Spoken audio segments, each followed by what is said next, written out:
everybody, welcome to episode 5 with the Spin That Shutdown Showdown. Today I'm going to talk to you about turntables. So, turntables, basic function, play your records. We were went through records, everything else. Now you're going to play them. And there's a couple of different ways turntables are made. Basically, it's going to be sort of like a belt drive system or a direct drive system. Basically, what a belt drive system is, there's a belt that goes around the platter. And it has a little drive wheel and a belt that goes around it. And this will spin, and this will spin your platter. Versus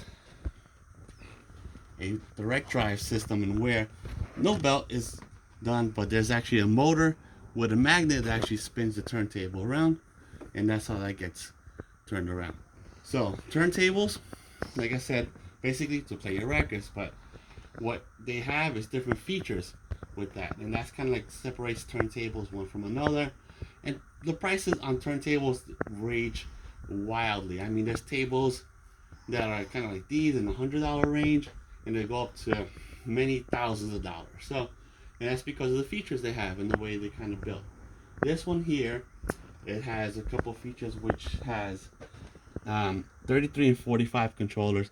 Now, a lot of new turntables, the turntables kind of don't have the 78 speed anymore. They're kind of the older turntables have, and some of the new ones are bringing back the 78 speed. But in general, you're gonna have a 33 and 45. This actually has also a pitch control, separate pitch controls for a 33 and 45. This here has the selector, so it depends what size of record you're playing. You can play a 7-inch, 10-inch, or 12-inch. This also has a repeat function, in where you can just set it on R to constantly just repeat. After it ends, it'll come back and start again. Or you don't want it to repeat, or up to 6 repeats. And it also has the stopping too, and it has a cue. Mostly all turntables have this cueing function, which that does is just the needle off the record. It doesn't stop the platter, but just lift it up where it's at. So in case you need to step away for a second, answer a phone or whatever, but you don't want to lose your place in the record, you cue it up, it keeps it up, and then you put it back down. Or some people use it to start on the table, where they'll cue it up, they'll move the needle over, then drop it and put it right in the beginning. So that's kind of what it does, just lifts the needle and off the platter and off the turntable. This also has an umbrella attachment. It's called this umbrella because it kind of looks like an umbrella, but basically you put the record on top of here. In one of the videos you can see it actually working, but you put the record here, it'll drop it, and this is automatic turntable, so this will come back, put the needle on there, and then it ends and comes back. So this is an automatic turntable. This also is an automatic turntable, but this one, you hit this button, it'll start at the end, and it'll come back. They also have what's called semi-automatic turntables, which means you put the arm on the beginning, and then when it comes back, ends, and when it ends, it comes back to the armrest. Or they have a manual turntable, in where you put it here, and at the end you have to be watching it, because when it ends, it won't bring it back. You have to pick it up and put it back, and that usually stops the table when it goes back. Some tables will just keep on spinning, even though you put the arm back. So it depends how they're built and the functions they have on it. Also, on this one, it has a weight to adjust the weight.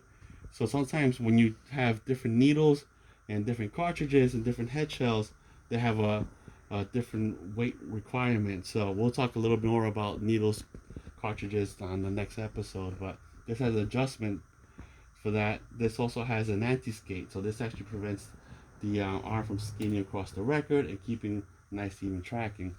This one has what's called an S arm. This here is called a Pima mount, and it's just straight across, and the cartridge here has to be removed by this screw here. You take the cartridge out, change the needle, put it back in, or change the cartridge. There's no weight adjustment. This comes set from the factory. No anti-skate either. So this is all preset into here from the factory. So this is more like an 80s model. This is more like a late 70s era model. This one also has a cool feature where it has a little caddy. So if you have like an extra head shell with cartridge for different kind of needles, so this one's kind of like a mono needle, so it has a little hole here for an extra little caddy there, so you keep that in case you're using a different head shell for different records. And we'll talk more about that when we get to the cartridge and needles. So this is kind of the basic ideas of how the turntables are, what they work, and a couple different models. Again, they vary a lot because it depends. Some people want ones that have minimal motors because they feel like a lot of systems are sensitive, so with a direct drive motor, it might pick up interference on some systems that are really sensitive. So they prefer a belt drive. Some people just like the direct drive with the motor, no belt, and because they worry about with the belt over time, it stretches out from use and it loses the speed. So it's just different schools of thought where people like to have one, which is better than the other. It really depends on your full system and what you're set up to do. Um, this again has a motor, so sometimes if you have a real sensitive system or receiver or something, it might pick up interference from here. And this with a belt, it doesn't have the same big motor as that one. That's kind of some of the differences. All right, well, thank you for joining me today. Tune in tomorrow. We'll talk about head shells, cartridges, needles, and all that. Thank you, and have a good one.